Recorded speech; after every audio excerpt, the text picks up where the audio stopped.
संपूर्ण भुगतान को लेकर सहारा समूह की मानसा क्या है, हम आपको इस वीडियो में डिटेल में बताने जा रहे हैं। एक वीडियो क्लिप दिखाने जा रहे हैं। उस वीडियो क्लिप में सारा चीज़ आपको समझ में आ जाएगा। संपूर्ण भुगतान को लेकर सरकार की मंशा क्या है, इस तरह का बात हम बहुत सारे वीडियो में कर चुके हैं और बहुत सारे इस तरह का वीडियो सोशल मीडिया पे आ चुका है। लेकिन सहारा का मंशा एक्चुअल में क्या है, ये चीज़ अभी क्लियर नहीं हो पाया, जो चीज़ की आपको इस वीडियो के माध्यम से हम क्लियर करने जा रहे हैं। बहुत लोगों को पता है कि सहारा अपने आप से ब्रांच बंद नहीं किया था।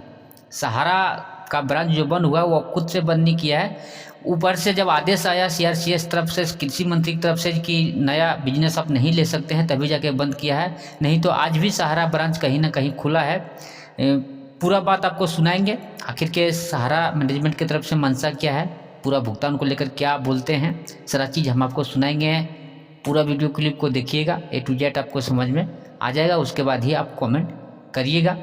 ये तो हम ही पैसा लेकर आते थे और हमने ही भुगतान करवाया, क्योंकि कंपनी वाले तो कहते थे कि अगर हम मुख्यालय से भुगतान देंगे तो आप लोग क्या करेंगे। हम ही नया बिजनेस लाए और हमने ही भुगतान किया, इसमें सहारा का कोई योगदान नहीं है। जिस दिन से हमने एनआई पर जो है अपना बिजनेस लाना रोक दिया और इनकी जो देने की मंशा नहीं थी और हमने सहकारिता मंत्रालय में शिकायत की, उसके बाद इनकी एनआई पर रोक लगी। उसके बाद सहारा ने कितना भुगतान किया ये बताओ। गुमराह मत करो, आंकड़ेबाजी मत करो, और आंकड़ेबाजी हमारे सामने नहीं चलेगी। हमारे जैसे लोग बिजनेस करवा रहे थे और हमारे जैसे लोग पैसा ला रहे थे, ठीक जी। और ये जो आंकड़े दे रहे हैं इसमें कोई इनकी उपलब्धि नहीं है। हम ही पैसा लेकर आए और हमने ही हमारे जमाकर्ताओं का भुगतान किया। आंकड़े देना है तो कन्हैया ये दो कि 2021 के बाद में सहारा ने कितना भुगतान किया, कितना ये स्कूटी रेंटल में भुगतान किया, कितना गोल्डन ग्लोबल में भुगतान किया, कितना सहारा संचय में भुगतान किया, कितना क्यूसॉप में भुगतान किया। अगर जानकारी देना है तो ये दो, है ना। और दूसरी चीज, ये कन्हैया ये कहते हैं, अभी कह रहे थे एक वीडियो में इनका सोशल मीडिया पर सुनना आता है कि 6 माह में भुगतान होगा। तो मेरा प्रश्न ये है कि ये कौन से पद पर बैठे हुए व्यक्ति है, इनकी जिम्मेदारी सहारा में क्या है। जब स्वप्ना राय, सीमांतो सुशांतो, अलख सिंह, पीके पॉलेट और जिनके ओपी श्रीवास्तव जितने बड़े चेहरे हैं वो निवेशकों को एक शब्द भुगतान के बारे में नहीं बोल रहे, तो ये किस हैसियत से ये बोल रहे हैं कि कंपनी अगले 6 माह में भुगतान करेगी।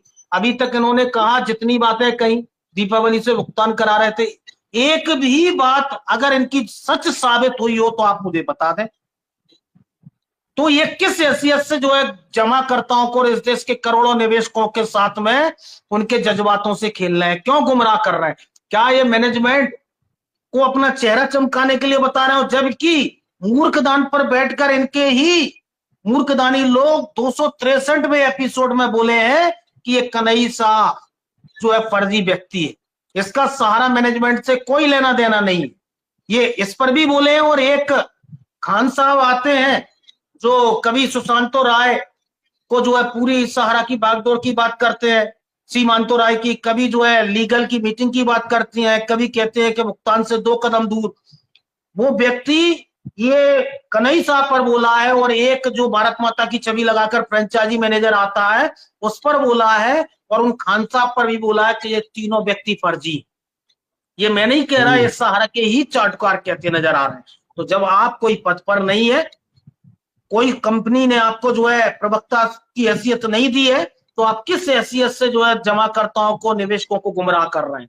आज मैं अगर एक परिवार का सदस्य हूं तो परिवार का सदस्य या परिवार का मुखिया होने के नाते मैं अपने परिवार की स्थिति बता सकता हूं कि मेरे परिवार की क्या हैसियत है और मैं परिवार में क्या क्या करने वाला हूं। जब आप उसके कोई आधिकारिक व्यक्ति ही नहीं है तो फिर कैसे आप सहारा के निवेशकों को गुमराह कर सकते हैं और सहारा के आंकड़े दे सकते हैं। आप 20,000 के आंकड़े की बात कर रहे हैं, आप ये बताइए ना कि सहारा ने निवेश में इतने सालों में कितना पैसा लिया, इसका आंकड़ा हो तो बताइए, फिर परसेंटेज निकाल लेंगे। कन्हैया शाह ने अभी एक कमेंट्स किया कि सहारा का पैसा कहाँ है। इस पैसा कहाँ है इसका जवाब तो उनको देना चाहिए जो बोर्ड ऑफ डायरेक्टर हैं और मैनेजमेंट के चेहरे हैं, जिसकी चाटुकारिता कन्हैया शाह जैसे लोग करते हैं। अभी मैं देख रहा था इनका एक वीडियो लाइव के माध्यम से, ये जो है फेसबुक पर जो है लाइव आकर ये कहते दिख रहे थे कि सहारा बहुत जल्द 6 माह में भुगतान करने वाली है।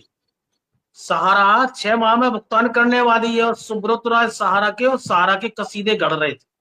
तो मैं पूरा जो है विस्तार से आपको बता दूं कि जब सहारा इंडिया की शुरुआत हुई और सहारा इंडिया ने 3-4 तरह की जो है 40% अपना जो पोर्टफोलियो बनाया, 40% कार्यकर्ताओं के विकास की बात की, 25% सामाजिक विकास कार्यों में खर्च करने की बात की और 35% कंपनी के नेट फंड में जो प्रॉफिट का पैसा है उसको रखने की बात की। तो जब सहारा के मैनेजमेंट ने अपना चेहरा दिखाकर इस देश की भोली भाली जनता से जो है निवेश लिया और निवेश लेने के बाद अगर मैं बात करूं क्रेडिट कोऑपरेटिव सोसाइटी की, तो 86,000 करोड़ का इन्होंने एक एफिडेविट कृषि मंत्रालय में दिया था, जिसमें 62,000 करोड़ एमबे वैली में निवेश किया।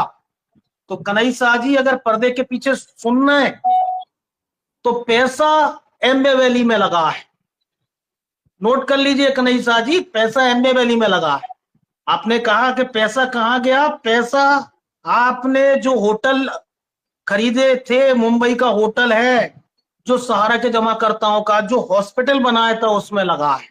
आपने कहा कि सहारा के जमाकर्ताओं का पैसा कहां गया? तो सहारा के जमाकर्ताओं का पैसा जो आपने क्या बोलते हैं हॉस्पिटल में, उसके बाद में जो आपने विदेशों में होटल खरीदे थे,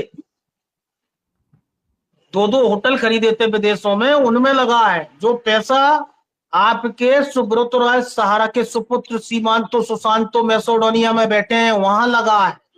जो आपने आईपीएल की टीम खरीदी थी 1700 करोड़ में, वहां लगा है। जो आपने फॉर्मूला रेसिंग विजय माल्या के साथ में आपने फॉर्मूला रेसिंग में जो है भाग लिया था उसमें लगा है। जो आपने भारतीय क्रिकेट टीम को स्पॉन्सर किया था, जिसमें हीरोइनें नाचने और गाने सहारा शहर में आती थी और ठुमके लगाने के लिए पैसा वहां लगा।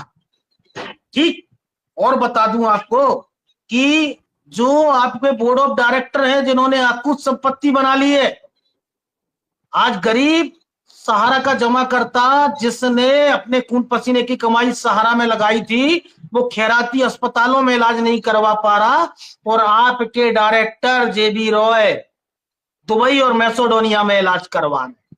तो आज ये पैसा वहां लगा है। आपके बोर्ड ऑफ डायरेक्टर जो कुछ नहीं थे, खस्ता हाल थे, फटे हाल थे, आज वो करोड़पति अरबपति हो गए। मैं नाम नहीं लेना चाहता, अगर नाम लूंगा तो फिर विवाद हो जाएगा। तो ऐसे कई डायरेक्टर हैं जिन्होंने आकूत संपत्ति इकट्ठी कर रखी है। आज जो देश भर में जमीनें बिकी और जो अलग अलग कर्मचारियों के नाम से जो है बिकी है, उनके नाम परचेज की गई थी, वो पैसा अलग अलग यही डायरेक्टरों ने बंदरवांट कर लिया। तो जो पैसा 550 करोड़ रुपए आपके बेटों की, सुब्रत राय सहारा के बेटों की शादी में खर्च होता है। सुब्रत राय सहारा कोई पैतृक रूप से संपत्ति लेकर नहीं आए थे। वो 2000 की पूंजी, एक लेवेट्रा स्कूटर, एक टेबल और 3 कुर्सी के साथ में आए थे और नमकीन बेचा करते थे। ये सहारा इंडिया में जो 3 लाख और 4 लाख करोड़ की कंपनी बताते हैं, वो निवेशकों को जिस तरह गन्ना की मशीन में गन्ने की पिराई होती है ना, आपने देखा होगा कि गन्ने को डालते हैं तो वो किस जगह किस तरह पिर जाता है। तो ये निवेशकों को पिराई से और एजेंटों की पिराई से निकला हुआ पैसे पर सहारा मैनेजमेंट टैक्स कर रहा। 20,000 करोड़ का जो है कंपनी ने पेमेंट किया 2014 से 20 तक। तो ये वो दौर था जब सहारा एक अपने ऊंचे मुकाम पर थी और हमारे जैसे लोग भी सहारा इंडिया को सहारा जिंदाबाद कर रहे थे और हमारे जैसे लोग भी आज सहारा इंडिया में निवेश करा रहे थे। बड़े चेहरे, मैं हूं, सतीश चतुर्वेदी हूं, और जितने भी आज आंदोलन कर रहे हैं एवं जो कानूनी प्रक्रिया को आज बढ़ा रहे हैं वो सहारा के खिलाफ खड़े हैं। आज वो सब बिजनेस करवा रहे थे। तो जबकि आप बात कर रहे हो कितने का भुगतान हुआ? जब मोबाइल में इनकमिंग और आउटगोइंग दोनों रहती है।